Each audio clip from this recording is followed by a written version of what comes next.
Hi, I'm Kayleigh. I'm a first year media production student at the University of Derby, and this is my TV1 and Me assessment video.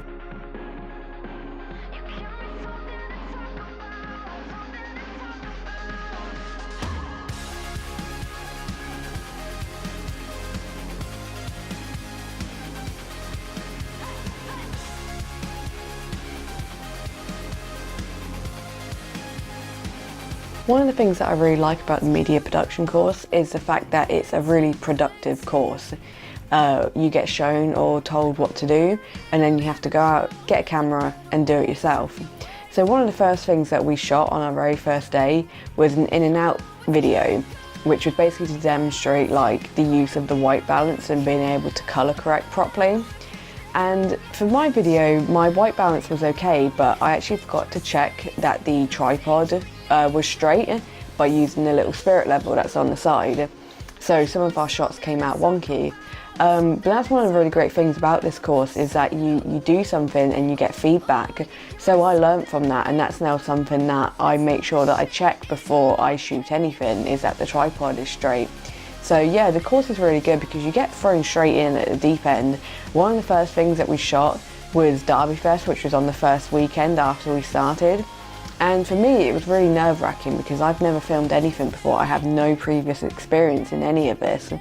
So I kind of really didn't know what to expect, you know, working with a bunch of new people who I'd only just met and just feeling very unconfident in myself because of my lack of experience. But it was one of the best things, was having to go out and do it, because it forced me to adapt to the situation. It forced me to just go out and do it.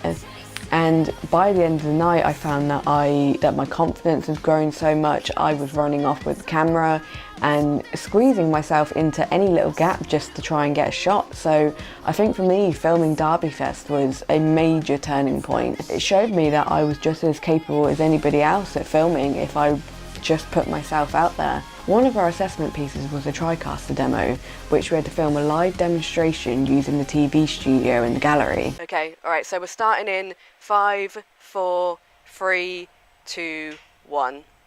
We had to pair up and take it in turns directing and presenting. Directing a live show is really challenging because you only get one shot. So if you make a mistake, you cannot go back and edit it. You have to consider the different shots that you want. You have to communicate well with the cameramen to get the shots that you want. You have to give them enough time to set up the shot before you switch between them. And you have to consider how the presenter might move and how they might talk. And if they're doing something, you've got to think about how you're going to show it. So there's a lot that you have to do. I think I could have done better. I think I could have planned out a bit more. I was really nervous, which kind of always affects my capabilities, but I also know that I could have done a lot worse. Another thing that I had to do was a morning routine, which I had to use an ME66 microphone to capture natural sound.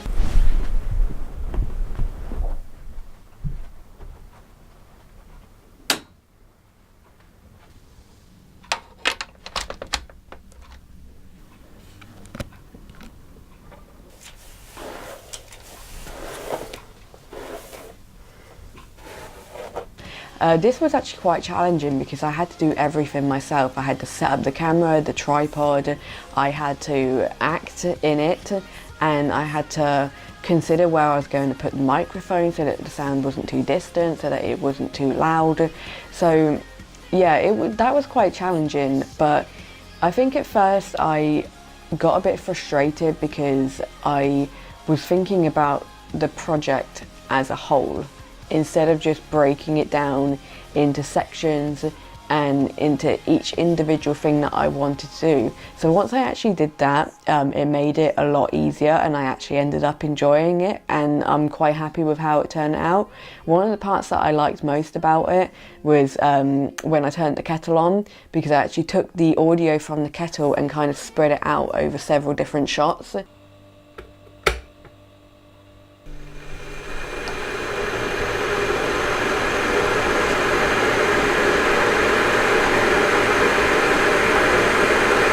just so that it seemed more realistic, because I didn't want to click the kettle on and not hear a sound or have it cut out very quickly. We also learned how to set up and use the 3-point lighting system.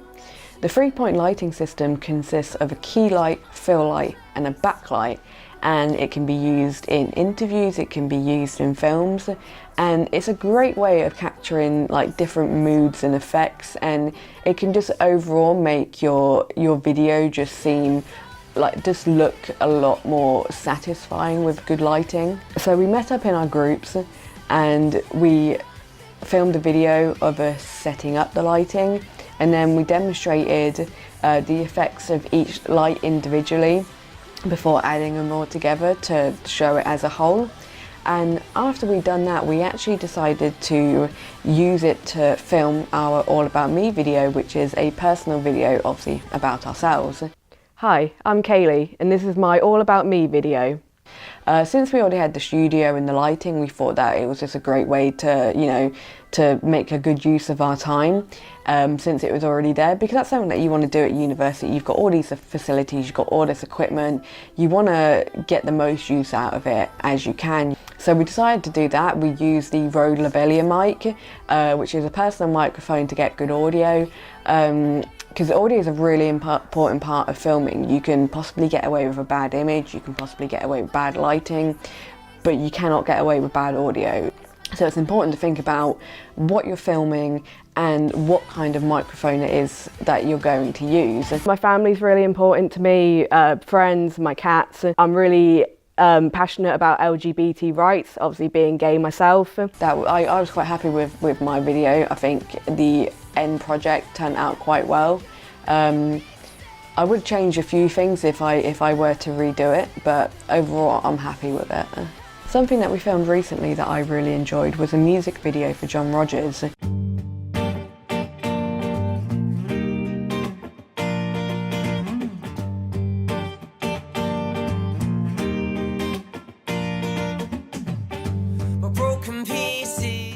I love music, I love listening to music and imagining things in my head, so to actually be a part of that process and seeing how a music video is created was a really great experience for me, and it was something that I would definitely love to do more of in the future. We began by setting up the studio with the lighting and obviously setting up where the musician was going to perform. We planned out who was going to be on what equipment, what shots we were going to do for each take. Unfortunately, things actually didn't go to plan because the lighting director and the musician happened to be a little bit late, which is something that we should probably have planned for, because in doing any kind of filming, nothing goes to plan, but you have to learn to adapt, which I think we didn't do too bad at. And something that I enjoyed while shooting this music video was actually using the jib, which I was kind of surprised about because it was something that was quite out of my comfort zone. But I loved how it looked, and I think from probably playing like video games and stuff, I've got quite good hand-eye coordination, so I really liked using it, and I think if I continue to use it in the future and got more practice, I could probably become quite good at it. Something that I could have done better was to plan out my shots better. I was a bit worried about time. I weren't sure how many takes we were going to get, so I tried to get several different shots in one, which obviously when it comes to editing, there's parts of it that I can't use because of where I've moved around and the camera's too shaky. So I think next time, you know, that will definitely help me to prepare better, because I will know to just pick a shot and stick to it, which will make things so much simpler. But for my first time, I'm really happy with how my video turned out, and I had a lot of fun doing it. There's so much that I've learnt from this course. I feel like my confidence has grown so much. I've made a lot of good friends, and overall I've really enjoyed it. I was so nervous at the beginning because having no experience when there are people who have come from college, who have done media production, I just didn't know whether or not I was going to be up to the same kind of standard. But I've really seen myself improve, and that's something that I'm incredibly grateful for, and I cannot wait to see what the future holds.